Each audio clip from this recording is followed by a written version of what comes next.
नमस्कार दोस्तों, कैसे हैं हम सब। आप सभी ने कक्षा 11 में अध्याय 5 में भाग 4 तक देखा था। भाग 4 में आपने पत्ती से जुड़ी संपूर्ण बातें आपने पढ़ ली थी। अब आते हैं भाग 5 में उसके आगे के टॉपिक्स के बारे में, जो कि है पुष्पक्रम यानी इन्फ्लोरेसेंस। पुष्पक्रम क्या होता है? तो किसी भी पुष्प अक्ष, पहले हम समझिए पुष्प अक्ष क्या होता है। तो पुष्प अक्ष जहाँ से पुष्प तने के सहारे निकलता है। मान लिया ये कोई तना है, अगर इसके सहारे कोई पुष्प यहाँ पर विकसित हो रहा है तो ये क्या कहलाएगा?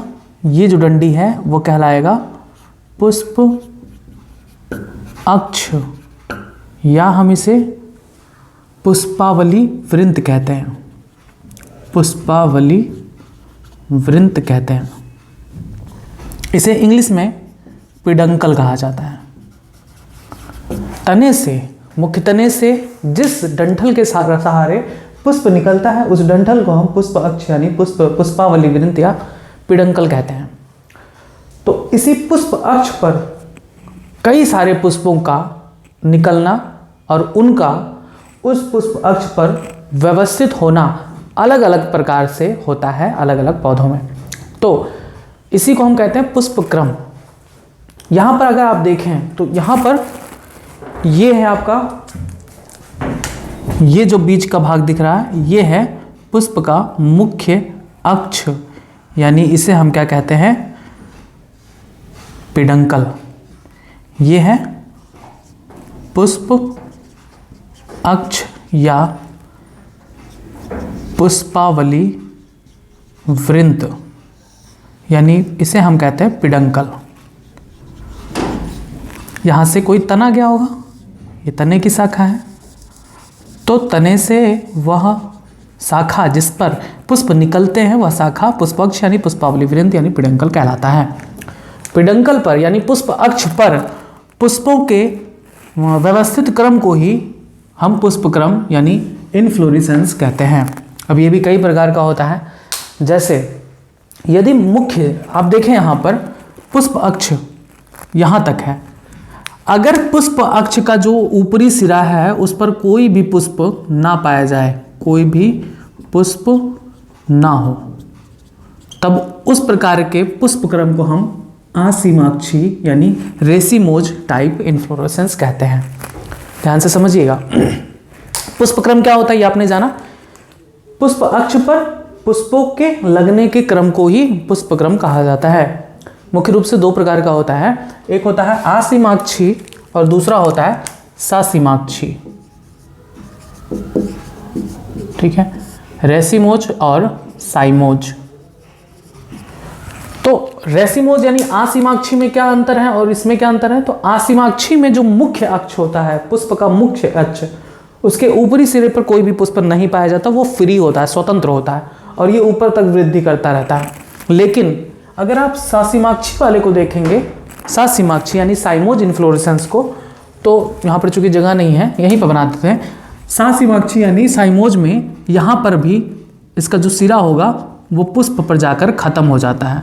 यहाँ पर पुष्प होगा और पुष्प पर जाकर वो सिरा खत्म हो जाता है, तब ऐसे प्रकार के इन्फ्लोरेसेंस को हम क्या कहते हैं? ससीमाक्षी यानी साइमोज। समझ में आया साइमोज और रेसिमोज में क्या अंतर है? बस अब हम सबसे पहले पढ़ेंगे रेसिमोज यानी असीमाक्षी। ऐसा पुष्पक्रम जिसका जो मुख्य अक्ष है वो किसी पुष्प में समाप्त नहीं होता। ध्यान देंगे, याद कर लीजिए। ऐसा पुष्पक्रम जिसमें पुष्प अक्ष किसी पुष्प पर समाप्त नहीं होता। किसी पुष्प पर समाप्त हो रहा है? नहीं। किसी पुष्प पर समाप्त हो रहा है? नहीं। किसी पुष्प पर समाप्त हो रहा है? किसी पुष्प पर समाप्त हो रहा है? किसी पुष्प पर समाप्त हो रहा है? नहीं। तो ऐसा अक्ष जो किसी पुष्प पर समाप्त ना हो, इस प्रकार के पुष्पक्रम को हम असीमाक्षी यानी रेसिमोज टाइप ऑफ इन्फ्लोरेसेंस कहते हैं। अब ये भी कई प्रकार के होते हैं, चलिए देखते हैं। सबसे पहला आता है असीमाक्षी यानी रेसिम। तो असीमाक्षी में अगर आप देखें तो असीमाक्षी में जो पुष्प होता है वो पुष्प अक्ष के अलावा एक और डंठल पर होता है। ये देखिए, ये मुख्य अक्ष हो गया इसका। अब यहाँ पर देखिए एक और डंठल इधर निकला है, एक डंठल इधर निकला है। इस डंठल को हम कहते हैं पेडिसल, हिंदी में पुष्प वृंत। पुष्प वृंत। देखिए ये पुष्प वृंत है और ये पुष्पावली वृंत है, दोनों में अंतर है। पुष्पावली वृंत यानी पिडंकल, ये मेन अक्ष, और जिस पर पुष्प लगता है वो कहलाता है पेडिसल यानी पुष्प वृंत। रेसिम प्रकार का या आसीमाक्षी प्रकार का पुष्पक्रम ऐसा पुष्पक्रम होता है जिसके पुष्प अक्ष से जो पुष्प होते हैं वो पेडिसल यानी पुष्प वृंत के माध्यम से लगे होते हैं। ठीक है, इन्हें हम पेडिसिलेट फ्लावर कहते हैं, सावृंत पुष्प।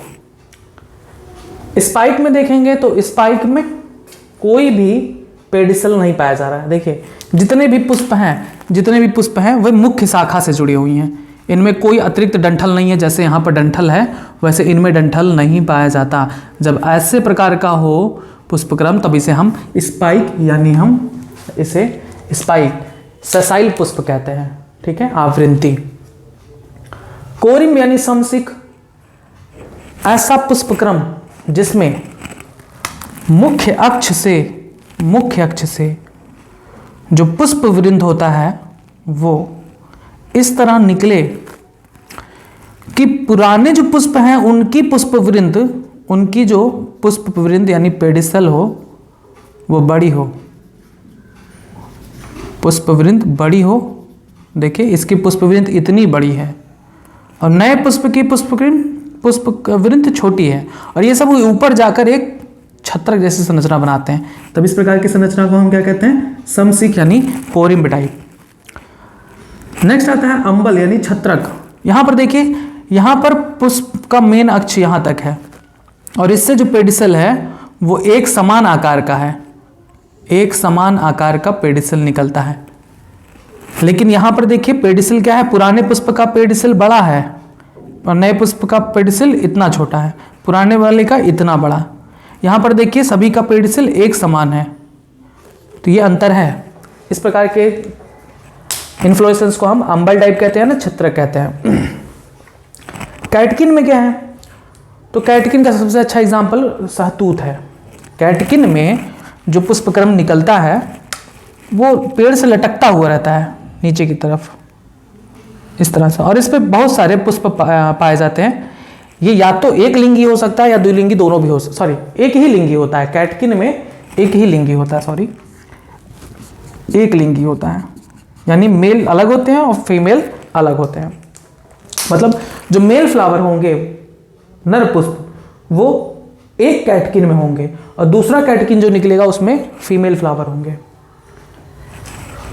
यानी एक लिंगी स्पाइक है जो उल्टा लटकता है जैसे सहतूत। आते हैं स्पैडिक्स पे। स्पैडिक्स पर आप देखें तो इनमें जो पुष्प वृंत होता है वो बहुत मांसल हो जाता है, मोटा। संपूर्ण पुष्पक्रम जो कि नर तथा मादा पुष्प से मिलकर बना होता है, ये बड़े रंगीन सहपत्र से ढका होता है। अब यहाँ पर देखिए ये है स्पैडिक्स का एग्जाम्पल। स्पैडिक्स में अगर आप देखें तो इसकी खास बात यह है कि इसमें मेल और फीमेल या तो एक ही पे पाए जा सकते हैं, जैसे यहाँ पर बना हुआ है, फीमेल नीचे है, ये भाग फीमेल पुष्प का है और ये मेल पुष्प का भाग है। तो या तो ये भी हो सकता है कि एक ही पुष्पक्रम पर दोनों मेल या फीमेल दोनों पाए जाए, या ऐसा भी हो सकता है कि मेल अलग हो फीमेल अलग हो। लेकिन इसकी जो खास बात है वो है स्पैथ। यहाँ पर एक रंगीन ब्रैक्ट पाया जाता है जिसे हम स्पैथ कहते हैं। ये कीटों को अपनी तरफ अट्रैक्ट करने के लिए पाया जाता है जिससे इनका परागण होता है। ये और इनमें ये अंतर है। यहाँ पर देखिए, यहाँ पर कोई भी सहपत्र नहीं पाया जाता। अगर यहाँ पर ऐसी कोई संरचना होती तब ये भी स्पैडिक्स कहलाता है, लेकिन ऐसा कुछ भी नहीं पाया जाता। लेकिन यहाँ पर देखिए रंगीन सहपत्र पाया जाता है जिसे हम स्पैथ कहते हैं। और इसकी क्या खास बात है कि इसमें मेल और फीमेल दोनों एक ही पर पाया जा सकता है या अलग अलग पाया जा सकता है। ये अंतर होता है पुष्पक्रम में, कैटकिन और स्पैडिक्स में। कैपिटुलम को अभी बाद में बताते हैं, पहले फिर से एक बार समझते हैं। आपने देखा कि क्या होता है पुष्पक्रम। पुष्पक्रम का मतलब होता है पुष्प अक्ष पर पुष्पों के लगने को क्रम को हम पुष्पक्रम यानी इन्फ्लोरेसेंस कहते हैं। दो प्रकार का होता है। यदि मुख्य अक्ष पर जो शीर्ष भाग है, शीर्ष भाग उस पर कोई पुष्प ना पाया जाए, वो फ्री हो, वो आगे वृद्धि करने के लिए फ्री हो, तब उस प्रकार के इन्फ्लोरेसेंस को हम आसीमाक्षी कहते हैं। लेकिन अगर यहीं पर अगर कोई पुष्प खिल जाए तो यह आगे वृद्धि कर पाएगा? नहीं कर पाएगा। तब इसे हम सासीमाक्षी यानी साइमोज इन्फ्लोरेसेंस कहते हैं। उसके बारे में अभी आगे हम बताएंगे। जब मुख्य अक्ष फ्री हो तब क्या कहलाता है? असीमाक्षी, जब मुख्य अक्ष पर कोई पुष्प समाप्त हो जाता है तब उसे हम ससीमाक्षी कहते हैं। असीमाक्षी इस प्रकार के पुष्पक्रम में, यहाँ से शुरू करते हैं। पुष्पक्रम क्या होता है, मैंने आपको याद तो करा दिया। पुष्पक्रम क्या होता है, पुष्प के मुख्य अक्ष पर पुष्प के लगने के क्रम को पुष्पक्रम कहते हैं।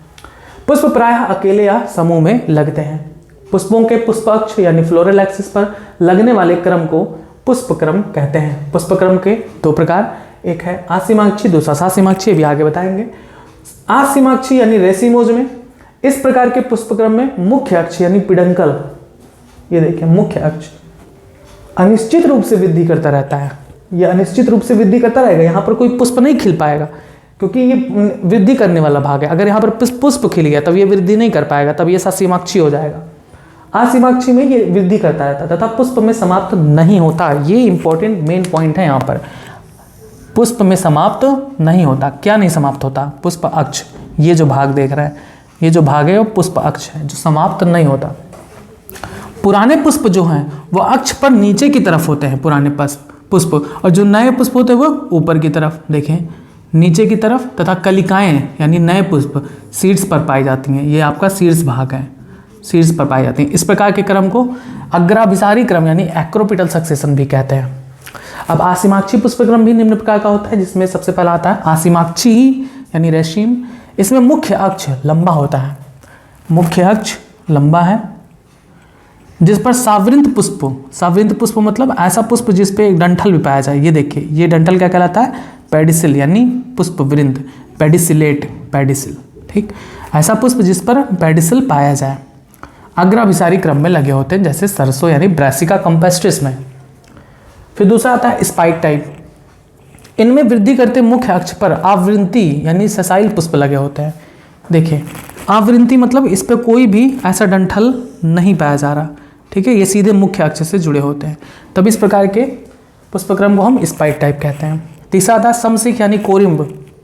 इसमें सभी पुष्प एक ही ऊंचाई पर मिलते हैं, देखिए सब समान एक ही ऊंचाई पर मिलते हैं, इसलिए नीचे वाले पुष्पों के पुष्पवृंत लंबे होते हैं, ठीक है, नीचे वाले पुष्पों के पुष्पवृंत क्या होते हैं, लंबे होते हैं, तथा ऊपर वाले पुष्पों के पुष्पवृंत छोटे होते हैं, देखिए इतना छोटा छोटा, जैसे कैंडी टफ्ट यानी आइबेरिस अमारा में। छत्रक प्रकार यानी अम्बल, इसमें मुख्य अक्ष संघनित होता है। मुख्य अक्ष क्या है, संघनित है। सभी पुष्पों के पुष्पवृंत एक ही स्थान से निकलते हुए प्रतीत होते हैं, एक ही स्थान से निकलते हुए प्रतीत होते हैं, और इन सभी के पुष्पवृंत की लंबाई भी क्या होती है, समान होती है। इसका एग्जाम्पल ब्राह्मी यानी सेंटेला में। नेक्स्ट आता है कैटकिन टाइप। तो इसमें एक लिंगी स्पाइक है जो उल्टा लटकता है जैसे सहतूत, ठीक है, मेल फीमेल अलग अलग होते हैं, मेल कैटकिन अलग, फीमेल कैटकिन अलग। कैटकिन यानी हम कह सकते हैं पुष्प का गुच्छा, एक नर पुष्प का गुच्छा अलग, मादा पुष्प का गुच्छा अलग होता है। नेक्स्ट आता है स्पैडिक्स। स्पैडिक मुख्य अक्ष या पुष्पवृंत मांसल होता है जिस पर एक लिंगी पुष्प लगे होते हैं। संपूर्ण पुष्पक्रम जो कि नर तथा मादा पुष्पों से मिलकर बना होता है। देखिए यहाँ पर एक लिंगी भी कहा गया है, एक लिंगी पुष्प लगे होते हैं। देखिए एक लिंगी, यहाँ पर मेल पुष्प है और यहाँ पर फीमेल पुष्प है, तो ये एक लिंगी हो गया। अलग अलग है दोनों पुष्प, हो सकता है ये दोनों भाग अलग अलग चीज स्पैडिक्स पे पाया जाए, ठीक। तो एक बड़े रंगीन सहपत्र, ये देखिए सहपत्र है ये इसका ब्रैक्ट, ये इससे अंतर हो जाता है। ये और ये दोनों देखने में समान होंगे, लेकिन ये जो सहपत्र पाया जाता है वो इसमें नहीं पाया जाता। सहपत्र से ढका होता है जैसे मक्का। अब आता है सातवां मुंडक यानी कैपेचुलम। तो यह कुल एस्टेरेसी या कंपोजिटी का लाक्षणिक पुष्पक्रम होता है। चलिए इसके बारे में आपको बताते हैं। सूरजमुखी का पुष्प याद कर लीजिए, बस वही है इसका एग्जाम्पल कैपिटुलम का। जैसे जैसे लिखा है वैसे वैसे आपको नोट करना है, मैंने बोल के आपको बता दिया। अगर छूट गया है, मैंने इरेज कर दिया, तो बैक करके प्रीवियस में वीडियो में आप देख लीजिए, प्रीवियस करके। इसमें क्या होता है मुंडक में, तो जो मुंडक में आप देखेंगे तो इसका मेन एक्सिस फूल कर मांसल हो जाता है। अब इसे हम क्या कहते हैं, अब इसे हम रिसेप्टिकल कहते हैं, ठीक है, ये भाग रिसेप्टिकल कहलाता है, रिसेप्टिकल।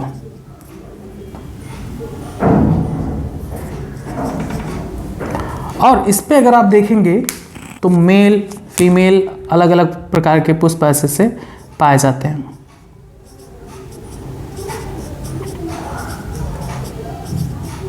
सूरजमुखी में बीच में खूब सारे पुष्प पाए जाते हैं। आप सोचो कि सूरजमुखी का एक पुष्प आपने उखाड़ा है तो वो एक ही पुष्प है, नहीं, आप उसके बीच में अगर देखेंगे तो उसमें बहुत सारे मेल फीमेल फ्लावर्स होते हैं छोटे छोटे, तो वो पुष्पक्रम है। सूर्यमुखी का पुष्प एक पुष्पक्रम होता है जिसमें अंदर बीज के फॉर्म, बीच में, जिसे हम डिस्क फ्लोरेट कहते हैं, डिस्क फ्लोरेट कहते हैं, उसमें बहुत सारे मेल और फीमेल फ्लावर्स पाए जाते हैं। अब इसके चारों ओर क्या होता है, इसके चारों ओर बहुत सारे कलरफुल ब्रैक्ट्स होते हैं। ठीक है, इस तरह से कलरफुल ब्रैक्ट्स होते हैं जिन्हें हम रे फ्लोरेट कहते हैं। तो ये खास बात होती है सूरजमुखी की। सूरजमुखी का पुष्प अगर आप ऐसे देखेंगे तो ऐसे संरचना दिखाई गई जिसके चारों तरफ पत्तियां, पीले रंग की पत्तियां पाई जाती हैं, उन्हें हम रे फ्लोरेट्स कहते हैं। बीज का जो भाग है उसे हम डिस्क फ्लोरेट कहते हैं, और इसी पर बीज के भाग में ही नर और मादा पुष्प बहुत सारे पाए जाते हैं। इस प्रकार के पुष्पक्रम को हम मुंडक या कैपिटुलम कहते हैं। यानी आप देखें तो एक सूरजमुखी का पुष्प है, ये एक सूर्यमुखी का पुष्प क्या होता है, पुष्पक्रम होता है, पुष्पक्रम। एक सूरजमुखी का पुष्प है, इसमें देखेंगे तो बहुत सारे फ्लावर्स हैं, ये सब फ्लावर्स हैं, पुष्प है। ठीक है, बहुत सारे पुष्प हैं। एक सूरजमुखी का पुष्प आप उखाड़ेंगे तो उसके मध्य में आप देखेंगे तो बहुत सारे पुष्प होते हैं, इसे हम फ्लोरेट कहते हैं, पुष्पक कहते हैं। ठीक है, बहुत सारे नर और मादा दोनों। तो यह कुछ एस्टेरेसी या कंपोजिटी का लाक्षणिक पुष्पक्रम होता है जिसमें पुष्पक्रम की अक्ष अत्यधिक संग्रहित हो जाती है, जिसे रिसेप्टिकल कहते हैं, और इस पर अनेक अवृंत पुष्प यानी सेसाइल फ्लावर, जिन्हें पुष्पक यानी फ्लोरेट्स कहते हैं, लगे रहते हैं, जैसे सूर्यमुखी। बस ये हो गया आपका पुष्पक्रम में असीमाक्षी। दूसरा आता है सासीमाक्षी प्रकार का पुष्पक्रम यानी साइमोज। मैंने आपको बताया था कि सासीमाक्षी प्रकार के पुष्पक्रम में जो पुष्प का मुख्य पुष्प अक्ष होता है वो पुष्प पर जाकर समाप्त हो जाता है, यानी उससे आगे वृद्धि नहीं होती है। जैसे यहाँ पर देखिए, यहाँ पर ये पुष्प का मुख्य अक्ष है जो एक पुष्प पर समाप्त हो गया। यहाँ पर पुष्प का ये मुख्य अक्ष है जो किसी पुष्प पर जाकर समाप्त हो जाता है, यानी यहाँ पर कोई भी आपको फ्री एक्सेस नहीं मिलेगा जो आगे वृद्धि कर सके। यहाँ पर देखिए, कहीं पर भी कोई ऐसा शीर्ष नहीं मिलेगा जो फ्री हो, वहाँ पर जरूर कहीं ना कहीं पुष्प जरूर होंगे। यानी ऐसा पुष्पक्रम जिसमें पुष्प अक्ष पुष्प पर जाकर समाप्त हो जाता है उसे हम सासीमाक्षी प्रकार का पुष्पक्रम यानी साइमोज टाइप इन्फ्लोरेसेंस कहते हैं। ठीक है, इस प्रकार के पुष्पक्रम का मुख्य अक्ष पुष्प में समाप्त हो जाता है। ये यहाँ पर इंपॉर्टेंट पॉइंट है जो कि आसीमाक्षी से इसको पृथक करता है। यानी आप देखें तो रेसिमोज इन्फ्लोरेसेंस से ये डिफरेंस कैसे हो जाता है। रेसिमोज यानी आसीमाक्षी में जो पुष्प अक्ष होता है वो कहीं पर समाप्त नहीं होता, किसी पुष्प पर समाप्त नहीं होता, वो वृद्धि करता रहता है। लेकिन यहाँ पर अगर आप देखें तो पुष्प अक्ष पुष्प में समाप्त हो जाता है। इसमें पुराने पुष्प शीर्ष की ओर, मतलब जो आप देखेंगे तो यहाँ तक ये सबसे पहले यही बना होगा, ये पहला पुष्प होगा, फिर ये दूसरा पुष्प, फिर ये तीसरा पुष्प, ये चौथा, फिर पांचवा, ये छठवां, ये सातवां, ये आठवां। यानी सबसे पहला पुष्प कौन था, ये, फिर ये बने होंगे, फिर ये बने होंगे, फिर ये बने होंगे, फिर ये, फिर ये, फिर ये, फिर ये। यानी ये सबसे पहला पुष्प है, फर्स्ट फ्लावर। तो सबसे पुराना भी यही होगा। तो देखिए क्या लिखा है कि पुराने पुष्प शीर्ष की ओर होते हैं। ये देखिए शीर्ष, ये है ना इसका शीर्ष, यहाँ से लेकर यहाँ तक का शीर्ष। तो ये वहाँ पर उल्टा था, वहाँ पर जो पुराने पुष्प थे वो शीर्ष पे नहीं होते थे, वो नीचे के साइड में होते थे। तो यहाँ पर पुराने पुष्प शीर्ष की ओर होते हैं तथा नई कलियाँ आधार की ओर होती हैं।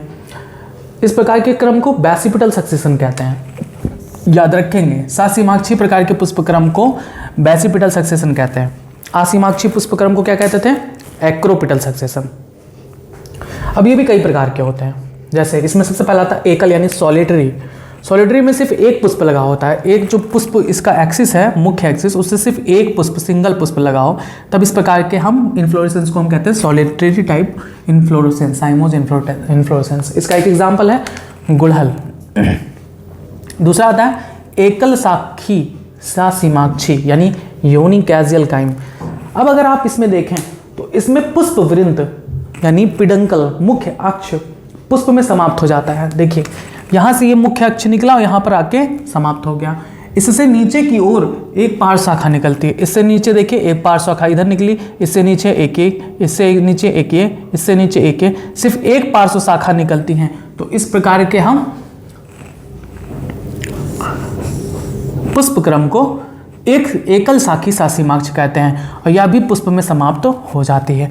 इसका एग्जाम्पल है ड्रोसेरा, रेनकुलस और बिगोनिया। द्विशाखी सीमाक्ष यानी डाइकैज़ल में क्या होता है, तो जब प्रथम शीर्ष पुष्प के नीचे दो पार्श्वीय पुष्प उत्पन्न हो। ये देखिए ये इसका एक पुष्प है, मुख्य पुष्प, ये इसका मुख्य पुष्प है। अब यहाँ से देखिए दो निकल गया, दो पार्श्व शाखाएं, एक इधर निकली और एक इधर निकली। अब इस शाखा की देखेंगे तो इस शाखा की मुख्य पुष्प कौन सी, ये वाली है।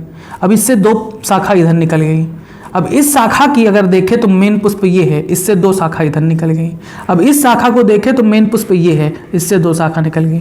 इस तरह से इसे हम कहते हैं द्विशाखी शासीमाक्ष यानी डाइकैज़ल काइम। इसका एग्जाम्पल है जास्मिन और बोगनविलिया। अब आता है बहुशाखी शासीमाक्ष में। इसमें मुख्य पुष्प अक्ष पुष्प में समाप्त हो जाता है और इसके आधार से अनेक पार्श्व शाखाएं निकलती हैं। देखिए इसका जो ये मुख्य अक्ष है वो किसी पुष्प पर जाकर समाप्त हो जाता है। देखिए सबसे ऊपर क्या है, एक पुष्प है, इस पर जाकर समाप्त हो गया। लेकिन इसके आधार पर अगर देखेंगे तो बहुत सारी शाखाएं निकलती हैं। एक इधर निकला, फिर इधर निकला, फिर इधर निकला, इधर निकला, इधर निकला, इधर निकला। ये सारे कई शाखाएं जब बनाती हैं तब इस प्रकार के हम इन्फ्लोरेसेंस यानी पुष्पक्रम को बहुशाखी शासीमाक्ष यानी पॉलीकैज़ल काइम कहते हैं, जिसका एक एग्जाम्पल है मदार। बस ये था शासीमाक्षी प्रकार के पुष्पक्रम जिसमें पुष्प अक्ष पर समाप्त हो जाते हैं। ठीक, ऐसे जैसे लिखा हुआ वैसे नोट कर लीजिए। हरिनाल के संशासीमाक्ष यानी साइमोल लिखेंगे। इस प्रकार के पुष्पक्रम का मुख्य अक्ष पुष्प में समाप्त हो जाता है। इसमें पुराने पुष्प शीर्ष की ओर तथा नई कलियां आधार की ओर लगी होती हैं। इस प्रकार के क्रम को बेसिपिडल सक्सेशन कहते हैं। यह पुष्पक्रम निम्न प्रकार का होता है। पहला एकल यानी सॉलिटरी लिखेंगे, इसमें केवल एक पुष्प लगता है जैसे गुड़हल। दूसरा एकल शाखी शासीमाक्ष यानी यूनिकैज़ल काइम। इसमें पुष्पवृंत पुष्प में समाप्त हो जाता है। इससे नीचे की ओर एक पार्श्व शाखा निकलती है, यह भी पुष्प में समाप्त हो जाती है जैसे ड्रोसेरा, रेनकुलस, बिगोनिया में। दूसरा आता है द्विशाखी शासीमाक्ष यानी डाइकैज़ल काइम। जब प्रथम शीर्ष पुष्प के नीचे दो पार्श्वीय पुष्प उत्पन्न होते हैं जैसे जास्मिन व बोगनविलिया में। नेक्स्ट आता है बहुशाखी शासीमाक्ष यानी पॉलीकैज़ल काइम। इसमें मुख्य पुष्प अक्ष पुष्प में समाप्त हो जाता है तथा इसके आधार से अनेक पार्श्व शाखाएं निकलती हैं जैसे मदार यानी कैलोट्रोपिस पौधे में। बस ये हो गया दो प्रकार के पुष्पक्रम यानी आसीमाक्ष और शासीमाक्ष। अब आता है उसके बाद कुछ विशिष्ट प्रकार के पुष्पक्रम, तो इनके फिगर्स बनाते हैं फिर आपको समझाते हैं। तो विशेष प्रकार के पुष्पक्रम जिसमें तीन प्रकार आता है। एक आता है साइथियम और दूसरा आता है कूट चक्रिक यानी वर्टिसिलास्टर और तीसरा आता है हाइपेंथोडियम। साइथियम प्रकार का पुष्पक्रम अगर आप देखें तो इसमें बहुत सारे ब्रैक्ट यानी सहपत्र पाए जाते हैं और कई सारे सहपत्र मिलकर एक प्यालेनुमा, ऐसे मान लीजिए ये एक सहपत्र, ये दूसरा या तीसरा, ये सभी मिलकर एक प्यालेनुमा संरचना बना लेते हैं इस तरह से। तो प्यालेनुमा संरचना के अंदर अगर आप देखेंगे तो इसमें पाया जाता है मेल फ्लावर और उससे एक सिंगल फीमेल फ्लावर बाहर निकला हुआ आता है। इस प्रकार के पुष्पक्रम को हम साइथियम प्रकार का पुष्पक्रम यानी साइथियम इन्फ्लोरेसेंस कहते हैं। समझ में आया? साइथियम इन्फ्लोरेसेंस में बहुत सारे ब्रैक्ट यानी सहपत्र जो हरे रंग की पत्तियां होती हैं वो एक प्यालेनुमा संरचना बना लेती हैं और उसके अंदर नर फ्लावर होता है और उससे एक डंठल के आधार से निकला हुआ एक फ्लावर फीमेल फ्लावर यानी मादा पुष्प निकला होता है, बाहर की तरफ निकला होता है। ये इसका मुख्य लक्षण है। तो यह पुष्पक्रम यूफोर्बिएसी कुल का लक्षण है। यूफोर्बिएसी यानी कैक्टस वगैरह में यूफोर्बिएसी कुल का विशिष्ट लक्षण है। इसमें सहपत्र चक्र ब्रैक्ट बनता है। इस चक्र के सभी सहपत्र आपस में संलयित होकर एक प्यालेनुमा संरचना बना लेते हैं। इस संरचना के बीच में एक बड़ा मादा पुष्प मिलता है। इस मादा पुष्प के चारों ओर नर पुष्प प्रत्येक सहपत्र के सामने एक वृश्चिकी समीमाक्ष में लगे रहते हैं। नेक्स्ट आता है कूट चक्र यानी वर्टिसिलास्टर। वर्टिसिलास्टर की खास बात यह है कि इसमें जो मुख्य पौधा है, ये मुख्य पौधा, इस मुख्य पौधा के दोनों चारों तरफ दो पत्तियां पाई जाती हैं। ठीक है, दो पत्तियां पाई जाती हैं। देखिए यह पुष्पक्रम स्तंभ पर व्यवस्थित दो सम्मुख पर्ण यानी अपोजिट लीव्स के कक्ष में स्थित होता है जैसे तुलसी, सॉल्विया आदि में। यानी ये मुख्य इसका पुष्प है, ये पुष्प मुख्य है। इसके चारों तरफ 2 पत्तियां, एक इधर और एक नीचे की तरफ पाई जाती हैं। इस प्रकार के पुष्पक्रम को हम वर्टिसिलेस्टर प्रकार का कहते हैं। इसका एग्जाम्पल है तुलसी जिसे हम ऑस्ट्रिमम कहते हैं, और सॉल्विया। नेक्स्ट आता है हाइपेंथोडियम। हाइपेंथोडियम में आप अगर देखें तो इसमें इसका जो पुष्पासन होता है, थैलमस जिससे पुष्प लगा होता है, थैलमस काफ़ी मांसल हो जाता है, फ्लैसी और अंदर से खोखला होता है, जैसे नाशपाती के कार्य का दिखाई देता है। इसके अंदर ही इसका फीमेल और मेल फ्लावर स्थित होता है, बहुत सारे। तो इस प्रकार के पुष्पक्रम को हम हाइपेंथोडियम प्रकार का पुष्पक्रम यानी हाइपेंथोडियम इनफ्लोरेसेंस कहते हैं, जिसका एग्जाम्पल है फाइकस। बस ये था आपका 3 और प्रकार का पुष्पक्रम। तो नोट कर लीजिए, हेडिंग डाल के विशेष प्रकार के पुष्पक्रम लिखेंगे। पहला सायथियम लिखेंगे। यह पुष्पक्रम यूफोर्बिएसी कुल का विशिष्ट लक्षण है। इसमें सहपत्र चक्र यानी ब्रैक्ट बनता है। इस चक्र के सभी सहपत्र आपस में संलयित होकर एक प्यालेनुमा संरचना बना लेते हैं। इस संरचना के बीच में एक बड़ा मादा पुष्प मिलता है। इस मादा पुष्प के चारों ओर नर पुष्प प्रत्येक सहपत्र के सामने एक वृश्चिकी समीमांश में लगे रहता है। दूसरा आता है कूट चक्र यानी वर्टिसिलेस्टर। इसमें लिखेंगे यह पुष्पक्रम स्तंभ पर व्यवस्थित 2 सम्मुख पड़ यानी अपोजिट लीव्स के कक्ष में स्थित होता है, जैसे तुलसी और साल्विया में। तीसरा आता है हाइपेंथोडियम। इसमें लिखेंगे इस पुष्पक्रम में पुष्पासन जिसे हम थैलमस कहते हैं मांसल एवं खोखला होकर नाशपाती के आकार का हो जाता है। खोखले पुष्पासन की अंतः सतह पर पुष्प लगते हैं, जिनमें मादा व नर दोनों प्रकार के एक लिंगी पुष्प पाए जाते हैं, जैसे फाइकस में। बस ये था आपका पुष्पक्रम के बारे में संपूर्ण बातें। अब इसके बाद जो टॉपिक आता है वो है पुष्प के बारे में। पुष्प में मुख्य रूप से 4 चक्र पाए जाते हैं, उन्हें हम आपके बताएंगे अगले पार्ट में। तब तक आप जुड़े रहें बायोलॉजी हिंदी चैनल के साथ। धन्यवाद।